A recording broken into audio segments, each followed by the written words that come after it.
In this video, my good friend Scott Fritz of Stranded on a Planet shows us how he gets a variety of Marshall amp sims to work together, highlighting the strengths of each. Specifically, he uses the ML800 by ML Sound Lab, the Marshall Plexi and Kerry King models by Softube, and finally Nolly by Neural DSP. If you enjoy this video, it would be awesome if you like this video and subscribe to my channel. Thanks.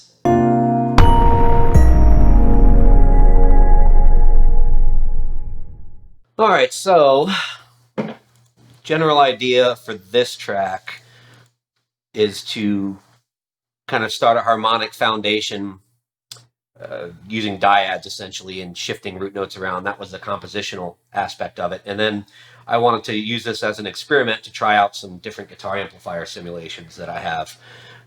Mostly we're going to be looking at Marshalls here.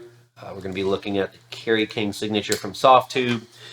Marshall Plexi from Softube, the ML800 from Miko Labs, the Archetype Nolly from Neural, and kind of see how I split out these parts. You'll hear the individual tracks here. The idea is to kind of use offsets of texture, combining fuzzier top-end tones with kind of meatier low-end tones based on the registers of the guitar parts that I was playing on it. So let's take a quick look here at what we have. So we've got 8 different tracks here. For each plugin I've instantiated, this is just the default. I haven't changed anything on this yet. I've just popped the plugins on as they come in, and then we can kind of go through and see what we can control, how much of a variety we can get, and how that's actually going to add up to be what the end result's going to sound like. So just as an example here, we have this first guitar, which is going through the Kerry King signature. This is, again, the default sound that comes up here under Anger. We're on the Terry Date setups for the cabinet. So here's what this sounds like.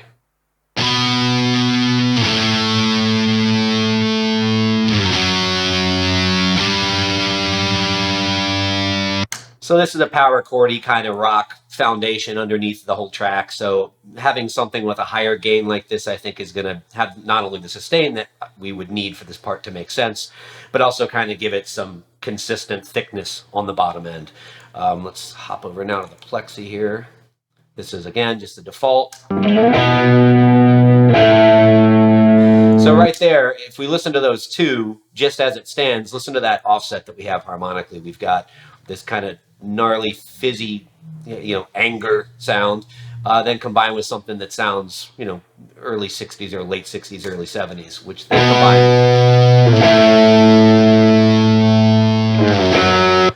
And I have them subtly panned out.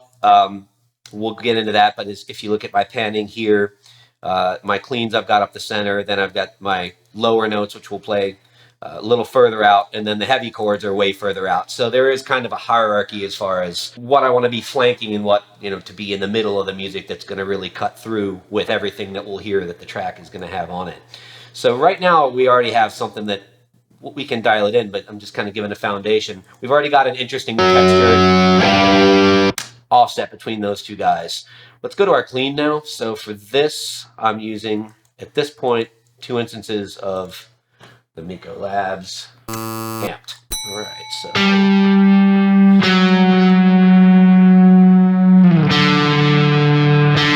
so it has a spank to it. It's obviously not super clean. We'll get into that. And this is also, because it's also the default,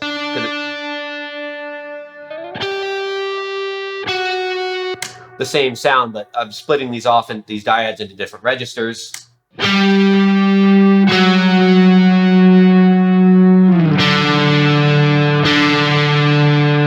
All right, so that's what we start with there. Now, with those effects, are those actually on his plugin, or are those other? No, these are on I have these on Valhalla Delay, which is Valhalla DSP. His stuff is easy to use, but you have a lot of sonic variety on it. So this whole clean part, when we clean it up, I'm kind of going for like an Explosions in the Sky style, super ambient, just beautiful chimey thing, and this delay kind of helps me get there. And then if we go to our low note, we've also got Miko Labs here, and this is using an 8-string just to kind of, I'll play them both since they're both the same sound at this point.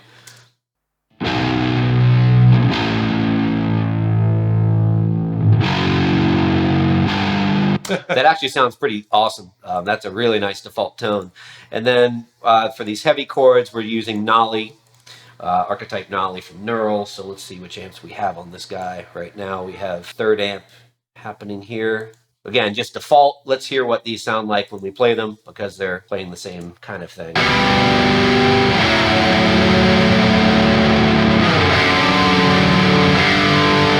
Now, again, this is just the default settings for these plugins as I've shown them to you. It's how they come in, with the exception of putting the Terry Date cab on the Kerry King signature. But this is what the piece sounds like with just these amps, the way that they come in.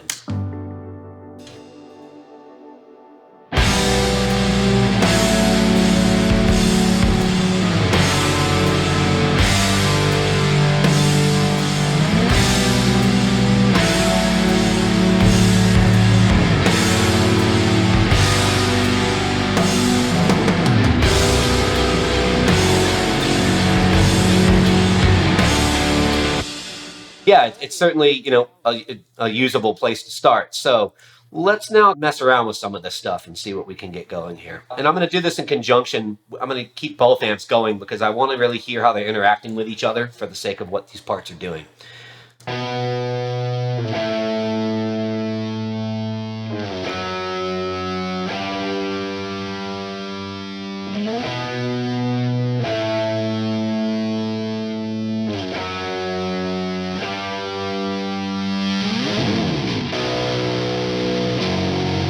So now that fizz kind of comes out, which is what I'm going for on that offset, since we've got such a dark amp happening here with the plexi.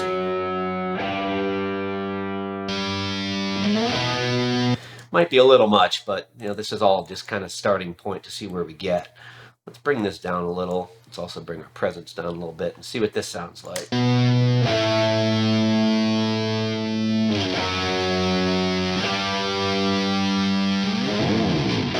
All right, let's see now what we can do with this guy to offset. I like the mid spanky kind of overloaded sound of it, but let's see what else we can get.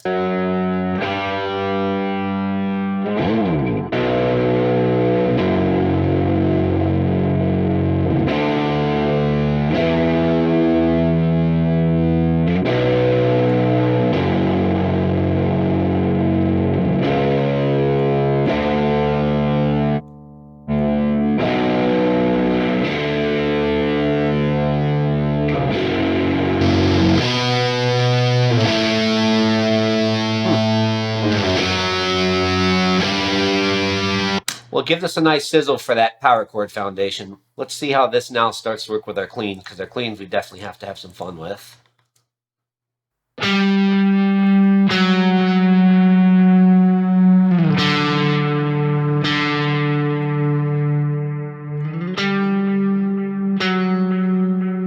Yeah, so now we're starting to get more of that attack out of these individual notes. That actually helps with the delay too, because they're echoing with that brightness. We're also just going to get lost in the mix with all the distortion happening. So I want to bring out some more of that attack that consistently goes on that delay repeat.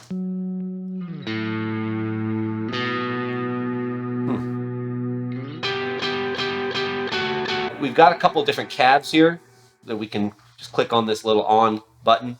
Substitutes as a cab selector here. Let's hear what these sound like as we play this.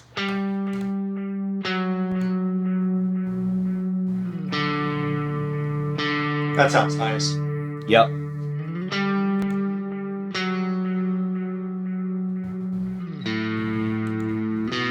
That also sounds nice. Yeah, what I like about these IRs is that they all have really nice transients happening. And that's, for this part, you need it, or else it's just going to get lost in the soup of all the other stuff that's going on, especially with the heavier chords and notes going on.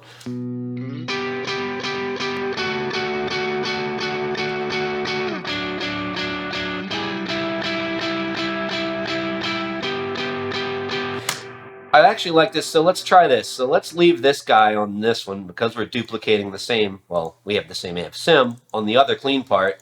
Let's now change that back here. And now let's see what we can dial in for this sound.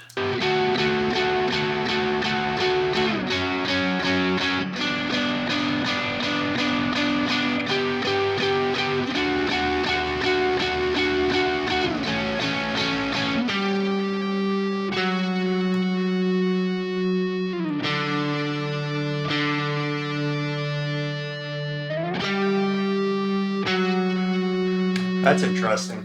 Mm-hmm. Yeah, I like the way that's actually adding up here. Now let's hear what these sound like together, because I want to make sure we don't lose this. You know, the idea is to have this kind of beauty with the clean guitar parts that's, you know, running alongside all of the intensity of the heavier stuff. I just want to make sure we're not losing it.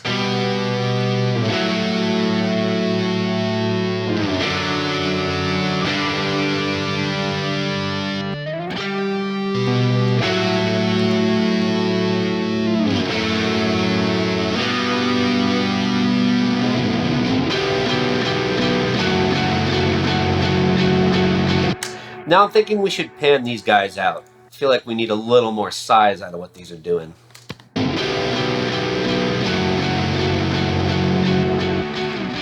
Now let's also, because you were asking about the effects here, let's go into our pedal board and let's turn this guy up a little bit.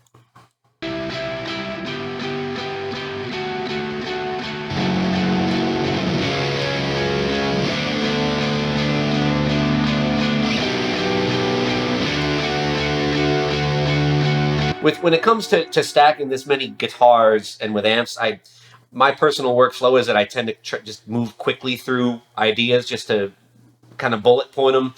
And then, you know, as time goes and I'm adding everything else that I'll add to the track, I'll go back, I'm sure, and end up adjusting other things or whatever. But just as a concept, you know, we're trying to get some nice spanky transient heavy cleans here.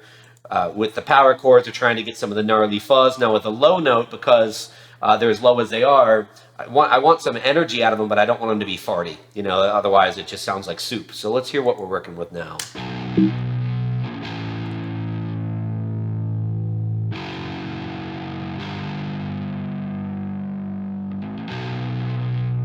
That actually, I don't even need to do anything to that.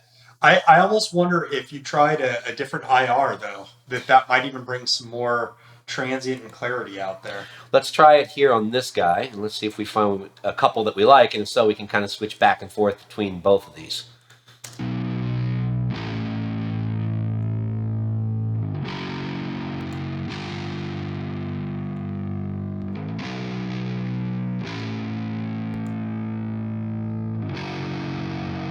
There we go. That's nice. Really nice fuzz and sizzle on that one. So now let's hear what, just again with default settings, we haven't changed any of this stuff.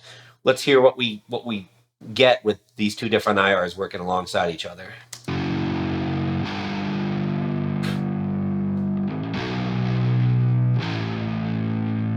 mean, that's already just badass. Let's hear what that now sounds like with what we've done before it.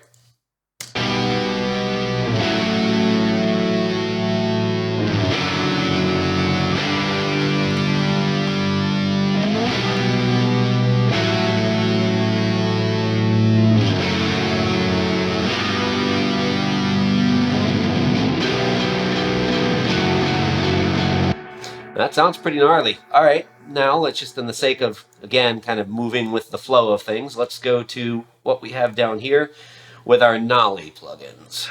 In my experience, the neural plugins have kind of a Axe-Effects-ish style of already kind of being processed enough sounding to where I don't have to do a lot to them. Obviously, we can adjust our controls here for tone, but just as far as EQing, I don't know if I've ever even EQ'd a neural plugin. If I have, I don't remember doing it. So the point of this is to add some thickness, but also that gloss, that not hash, but that kind of hiss, that the energy on the top of this whole thing. Because the drums, obviously, the drums don't have snares on them, so they're kind of a softer sound. With the guitars, we're trying to get the intensity and the energy out of the guitars, and I think this is a good plugin to do that with this particular part, doing these dyads as they are. So let's hear what this stock sound is.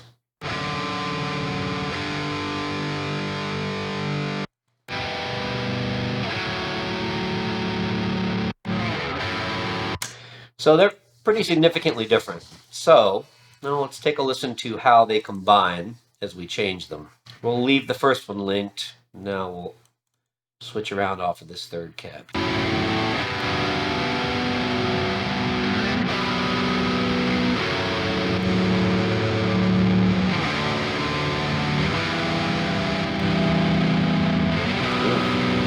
That's some doom metal sound right there. Are you wanting the hash for those low notes, or do you not want the hash? I'm afraid if I don't do some of that, that they're just going to get lost in the muck of everything else that's going on. I think that virtually all of these guitars, given the fact that the drum sound is, we're playing with the snares off, it's kind of a more quote unquote organic raw sound than a processed one. I feel like we can make up some of the top end and that energy that the perceived energy from all the treble with the guitars. Now, it's a good question. What we now have to see is how that integrates with everything else that we've picked. Does it add too much sizzle? Does it have a nice offset of sizzle, or is it crap? So let's see what it sounds like. I mean, I do think these two cabs in conjunction are pretty cool. I'm a black metal fan, and that almost sounds like something you could hear on, like a Mayhem record or something. So let's hear what these all now sound like when we play them together.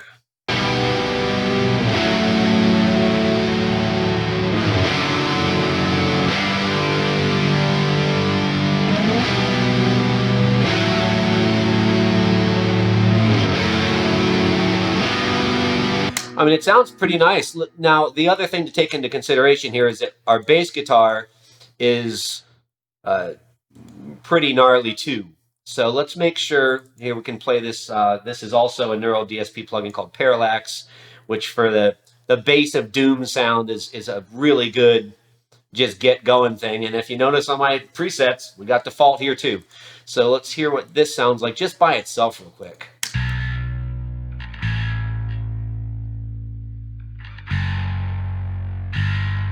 So we've got some spank on that. I also, just as a quick aside, I have Guitar Rig on the bass also doing a saw wave distortion, which I like quite a lot for. Oh, wow. I mean, It's almost synth-like. It's entirely synth-like. It's almost like a Moog. Yep. So you put that, the sustain especially, because these notes are so far apart, that helps us maintain note consistency, volumetrically speaking, all the way through the phrase. So you combine that with the parallax, and then you get to hear kind of how they're, again, just like with the guitars, it's a texture offset.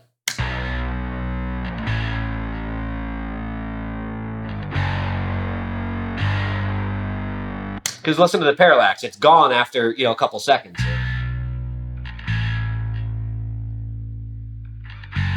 It's not sustaining through. So the saw bass helps that. Anyways, that's an aside to what we're doing here. But knowing what that's doing sonically and how that works with the guitar is what we need to be thinking about now. So let's hear it.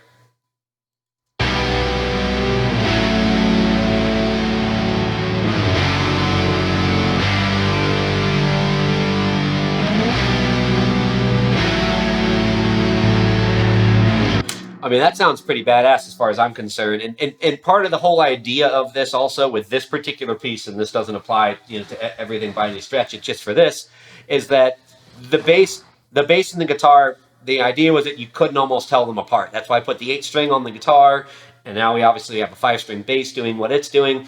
The thing was to create this thick textural mass that's all splitting out parts, some in unison, some doing dyads, and then some doing dyads in unison, and see how they all stack together to make just this ball of thickness. That was the idea anyways. Now, clearly there's a mix that'll have to happen after all this, and we're just at the infancy of where this song is. I haven't even finished writing it yet.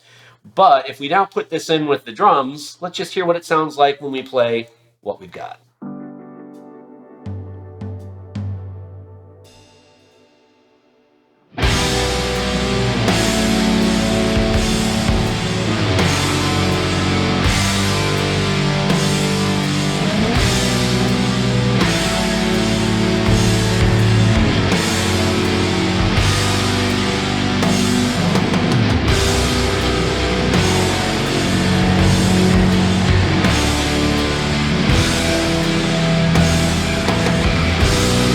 So right away, I really like what I'm hearing here, but these clean guitars aren't getting where they need to go. They're getting lost. Now I can just, of course, turn them up, and that's the easy way to do it, but I'm wondering if our tones here are really as present as they should be. Let's try adding some more treble to them. It might sound a little brash by itself, but I think when we play it with everything else that's going on, it's gonna do a little bit better of a job of making itself known.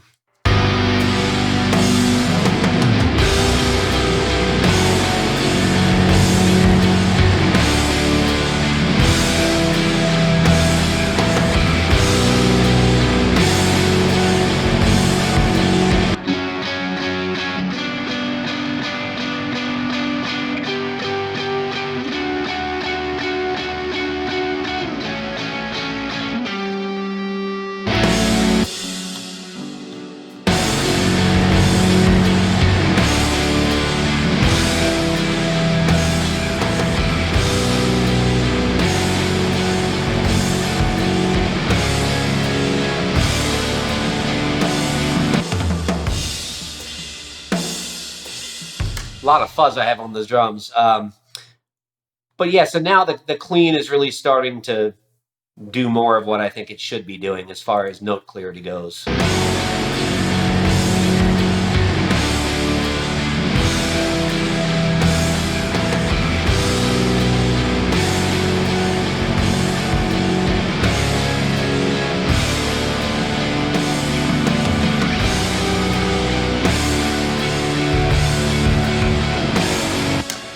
So I think overall, just as a foundational starting point for where this song could go, we're in a good spot. You know, we have a lot of different offset textures that are adding up to fill up a lot of space, hopefully not step on too much of each other's toes, but when they're all put together, I do think they need to feel like they are a single moving sonic mass.